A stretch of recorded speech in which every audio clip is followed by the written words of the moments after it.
A lendária boneca japonesa Okiko, também conhecida como a boneca assombrada de Hokkaido, tem 40 centímetros de altura. Veste um kimono japonês, possui olhos negros e longos cabelos pretos. Esse antigo brinquedo asiático carrega consigo alguns mistérios que fazem parte da cultura japonesa há anos. Aparentemente, o espírito de uma criança vive dentro dela e faz com que seu cabelo cresça como se estivesse viva. Eu sou Ivan Lima e você é meu convidado especial para acompanhar o canal Fatos Desconhecidos. Okiko, a boneca viva. E se for verdade?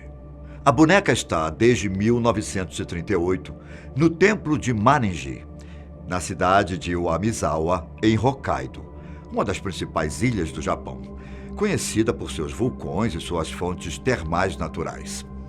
Existe uma lenda de que, quando a boneca chegou ali, seu cabelo era curto, com franja. Um estilo muito tradicional nas bonecas japonesas. Desde então, seu cabelo teria crescido cerca de 25 centímetros de comprimento. Dizem que seu cabelo é constantemente aparado pelos sacerdotes, mas ainda assim volta a crescer. Segundo os contos que a cercam, a boneca foi originalmente comprada em 1932. Outras fontes trazem a data de 1918 por um jovem garoto de 17 anos chamado Eikichi Suzuki, enquanto visitava Sapporo, em virtude da exposição Taisho. Ele comprou o brinquedo na famosa rua comercial Tanuki Koji. A boneca foi um presente para sua pequena irmã de 2 anos, Kikuko. A pequena criança amou o novo brinquedo e passou a andar com a boneca por todos os cantos da casa. Adorava dormir com ela e também a levava para passear. A boneca recebeu o nome de Okiko. Kikuko morreu no ano seguinte, vítima de um forte resfriado. Era comum na época cremar o corpo dos entes queridos, juntamente com seus objetos próximos. Porém, a família Suzuki quis guardar a boneca em memória da menina.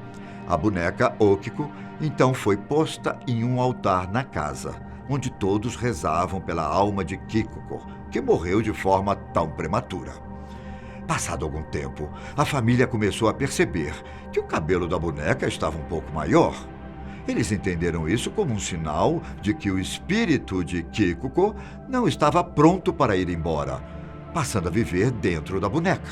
Em 1938, a família Suzuki se mudou para uma nova cidade, doando o brinquedo para o templo de Maninji. A boneca foi entregue pelo pai da criança, o Sr. Joshichi Suzuki. Okiko permanece lá desde então, sob os cuidados de monges e sacerdotes. O fato do cabelo da boneca crescer, é um grande mistério. Muitos dizem, inclusive, que os fios são verdadeiros e semelhantes a de uma criança pequena. Disse que os monges do templo receberam em forma de sonhos um pedido para que aparassem, vez ou outra, o cabelo da boneca. Existem outros rumores também de que, se você olhar com bastante atenção para a boca da Okiko, é possível ver seus dentes em crescimento. A boneca é um modelo chamado Ishimatsu, que antigamente foi um brinquedo muito popular de meninas em todo o Japão. Os cabelos utilizados nas bonecas eram de fato humanos, até pouco antes da Segunda Guerra Mundial. Mesmo hoje, apesar do advento de cabelos sintéticos, algumas bonecas desse modelo ainda possuem cabelos humanos verdadeiros. Segundo dados, o cabelo de Okiko teria tido como fonte uma criança para sua confecção.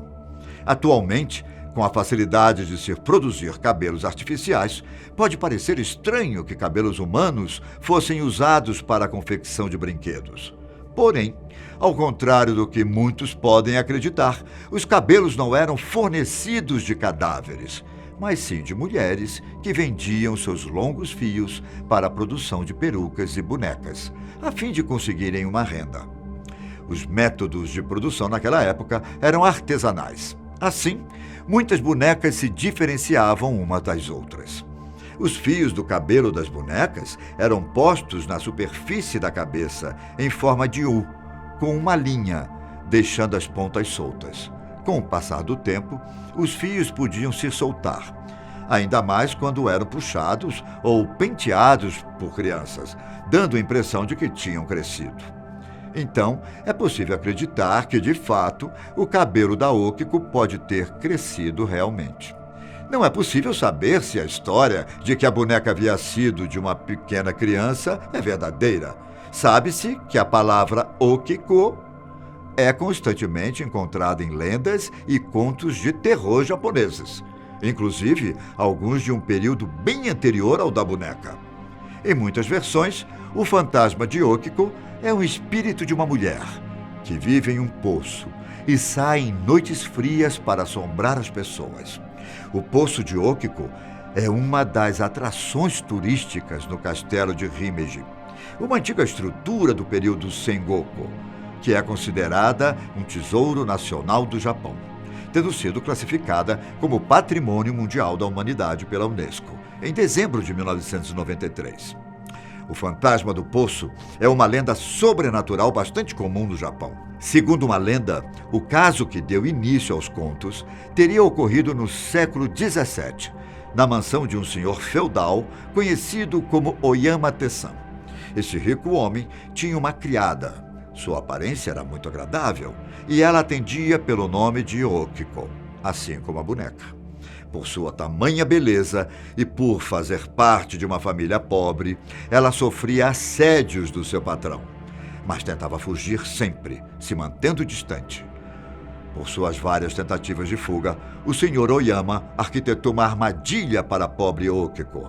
Assim, Oyama Tessan entregou um saco de moedas à jovem, dizendo que ali havia 10 moedas de ouro. Pediu para que ela guardasse com muito cuidado, pois ele iria se ausentar de sua propriedade durante alguns dias. A Okiko guardou as moedas como foi pedido, mas, por sua ingenuidade, acabou não conferindo a quantidade. Ali, na verdade, tinham apenas 9 moedas. Depois que voltou, o senhor logo pediu para que Okiko devolvesse as 10 moedas, uma por uma. A jovem, ao devolver, se desesperou ao perceber que faltava uma. Contou inúmeras vezes, temendo ter contado errado. Tessan fingiu estar completamente fora de si e, com raiva, exigiu que ela entregasse o ouro roubado. A moça, em desespero, correu para o jardim e chorou muito. O senhor foi até ela e prometeu que, se ela fosse boazinha com ele, seria perdoada por sua dívida. Okiko se defendeu, dizendo que era honesta e que nunca na vida tinha feito algo errado, e afirmou que preferia morrer. O homem, furioso com mais uma rejeição, a atirou no fundo do poço e gritou: "Se prefere morrer, eis que vou satisfazer seu desejo." Depois, arrependido, Oyama Tessan voltou ao poço, porém, concluiu que já estava morta. Desde então, Okiko nunca mais foi vista. No entanto, seu espírito ficou preso ao poço. Todas as noites, ela aparece triste no local e às vezes chora.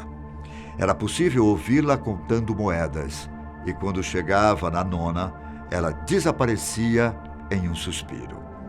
Sempre que Tessan ia dormir, a voz da pobre moça ecoava melancólica, contando 1, 2, 3. A partir desse momento, o homem começou a ter várias alucinações. Por fim, acabou por confessar seu crime às autoridades. Na prisão, perdeu suas faculdades mentais, pois ainda ouvia a voz triste de Okiko. A propriedade se tornou uma nobre mansão abandonada. Apesar de ter sido ocupada por outros moradores, todos se afligiam com as aparições. Vários ritos foram solicitados para que a moça encontrasse a paz, mas não adiantou. Uma certa noite, um mago chamado Shamon, da seita Zenchi, esperou que o espírito de Okiko aparecesse, e após ela contar até 9, Shamon gritou 10. Okiko então suspirou e nunca mais apareceu. Em 6 de agosto de 1962, um texto sobre a boneca Okiko foi publicado numa revista japonesa voltada para o público feminino. O escrito pela jornalista Yutaka Mabushi, neste artigo se tratava da lenda da boneca assombrada de Hokkaido. No texto, o jornalista afirma que visitou com um monge a casa do Sr. Eikichi Suzuki, irmão da garota falecida, e contou a história como foi relatada anteriormente. Em 5 de agosto de 1970, o jornal Hokkaido publicou uma coluna intitulada A História Fantasmagórica da Boneca Okiko, contando novamente sobre a fama assombrosa da boneca, que em nada se difere das contadas anteriormente. Em algumas fontes, a boneca aparece com o nome de Kiku, em referência ao nome Kikoko. A história de Okiko é uma lenda famosa e chegou a inspirar diversos romances, filmes e peças tradicionais do kabuki. Atualmente, no templo, a boneca continua exposta em um altar e recebe muitas visitas todos os anos. E você? Acha que a boneca assombrada de Hokkaido pode realmente estar possuída por uma criança? Espero que você tenha gostado desse vídeo. Se você ainda não se inscreveu em nosso canal, se inscreva agora. Aproveite também para deixar o seu like e ative o sino de notificações para estar sempre por dentro do nosso conteúdo. Te vejo em breve aqui, na Fatos Desconhecidos. Tchau!